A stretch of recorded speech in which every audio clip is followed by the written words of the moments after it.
নমস্কার, MN family থেকে আমি মানসী। আজকে নিয়ে চলে এসেছি আবার একটি নতুন রেসিপি। তা আজকে করব এঁচোড়। তবে শুধু চিংড়ি মাছ দিয়ে তো এঁচোড় করলেই হবে না, সব রকমভাবে করলেই ভালো লাগে। তো সেই মতোই আজকে করেছি মটন দিয়ে এঁচোড়।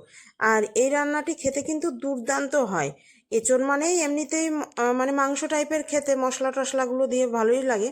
তো সেই মতোই আজকে রান্না করব। আর বাজার থেকে আনিয়েওছি একটা বেশ বড় সাইজের এঁচোড়। আর এই এঁচোড়গুলো না খেতেও বেশ ভালো হয়। এখানে কুকারে জল দিয়েছি, এবার এর মধ্যে দিয়ে দেবো অল্প করে একটু সর্ষের তেল।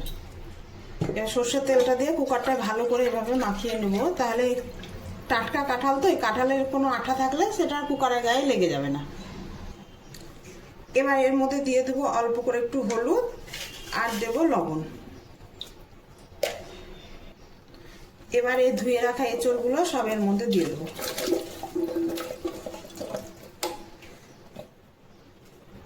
আর আজকে করব হচ্ছে মটন দিয়ে এঁচোড়, যার জন্য এই মটনটাকেও এর মধ্যেই সেদ্ধ করে নেবো, একসাথে সেদ্ধ হয়ে যাবে। এখানে গ্লাস দিয়েছি, গ্লাসের মধ্যে খুব অল্প পরিমাণে দিয়েছি জল। আর এই মটনটাকেও এর মধ্যে দিয়ে দেবো।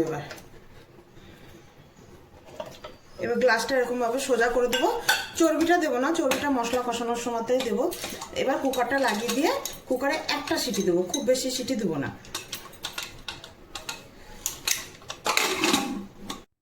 এবার এই যে কড়াইয়ে দিয়েছি বেশ পরিমাণে তেল, এতে এবার আলুগুলোকে একটু লাল করে ভেজে নেব, নিয়ে তুলে রেখে তারপরে বাকি মশলাগুলো কষিয়ে নেব।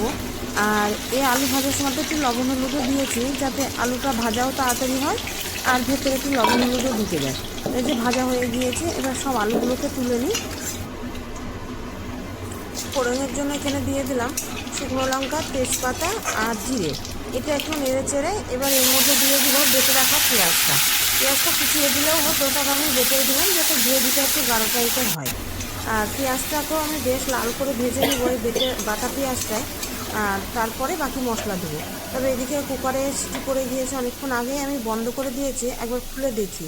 যদি সেদ্ধ হয়ে না হয় তখন আর একটা সিটি দেবো, আর না হলে আর দেবো না, কারণ কাঁঠালটা আবার বেশি গলে গেলে ভালো লাগবে না খেতে, আর কষানোও হবে না। তো দেখলাম না, বেশ সেদ্ধ হয়ে গিয়েছে, আর দেওয়ার দরকার নেই।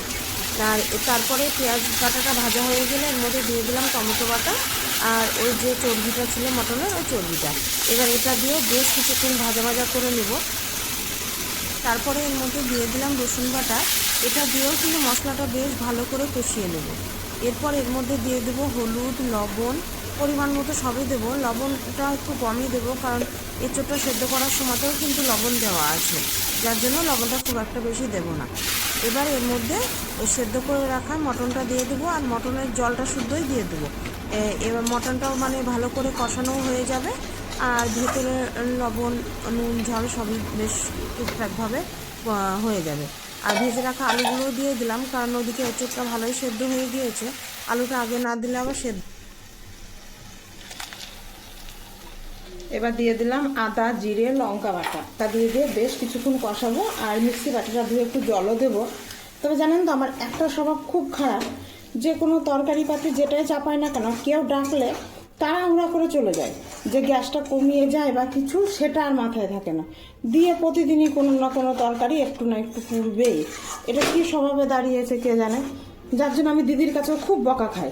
মানে সবাই যখন একসাথে থাকে, তখন যখন রান্নাবান্না হয়, তখন দিদি দেখি বকে, ডাকছে যাবি সারা নিলি, তো একটু থেমে যা, যে তরকারিটা কমিয়ে দিয়ে যা, নাহলে তো তরকারিটা পুড়ে গেলে পুরো খাবারটাই তো নষ্ট হয়ে যাবে।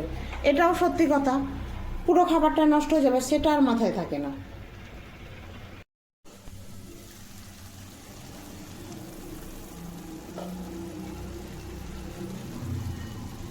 এই যে মশলাটা কষানো হয়ে গিয়েছে আর তেলটাও ছেড়ে গিয়েছে। এবার ওই সেদ্ধ করে রাখা এঁচোড়গুলো দিয়ে দেবো।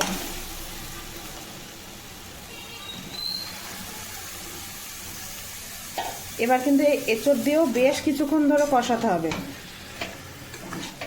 যার জন্য তো বলে এইসব তরকারি রান্না করতে খুব সময় লাগে। খেতেও যেমন ভালো হয়, মাংসের মতো খেতে হয়, তবে রান্না করতেও মাংসের মতোই সময় লাগে। মিষ্টি স্বাদের জন্য অল্প করে একটু গুড় দিলাম। আর মশলাটা পুরোপুরি কষানো হয়ে গিয়েছে, এবার জল দিয়ে দেবো। আর মাটনটা তো আমি সেদ্ধই করে নিয়েছিলাম কিমাগুলোকে, খুব কিমা করিনি, খুব একটা ছোট ছোট। এবার একটু গরম জল দেবো এর মধ্যে।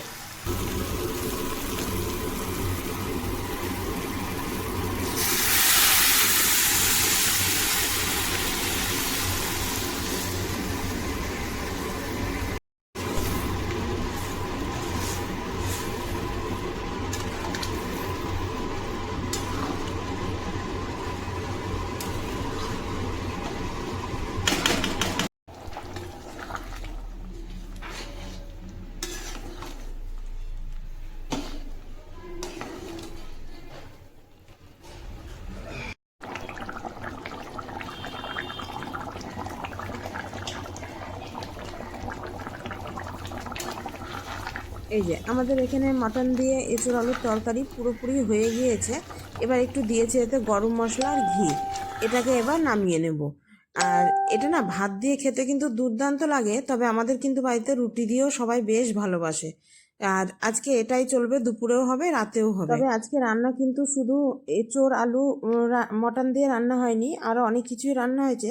আর নিয়ে এসেছিলো কালকে একটা ইলিশ মাছ, তো কালকে আর সেটা রান্না করা হয়নি, আজকেই করেছি। তবে অফ সিজনের ইলিশ মাছ তো। আর দাদা সেদিন দিয়েছিল কয়েক প্যাকেট সর্ষে গুঁড়ো। আমি কোনোদিনই সর্ষে গুঁড়ো সেভাবে রান্না করিনি, আজকেই প্রথম করলাম। আর পাটের শাক আনতে বলেছিলাম, মানে লালতে পাটের শাক যেটাকে বলে। তো এই লালতে পাটের শাকটা না আমার খুব ভালো লাগে খেতে, কিন্তু বাড়ির কেউ খায় না। যার জন্য এখানে রান্না করলাম, করে আমি মেজদি আর মাসি শ্বশুরমশাই এই কজনাই খেলাম। তবে ওর বাবা ছেলে মেয়ে কেউই পছন্দ করে না, কোনো পাটের শাকই বলেন আর লালতে পাটের শাকই বলেন।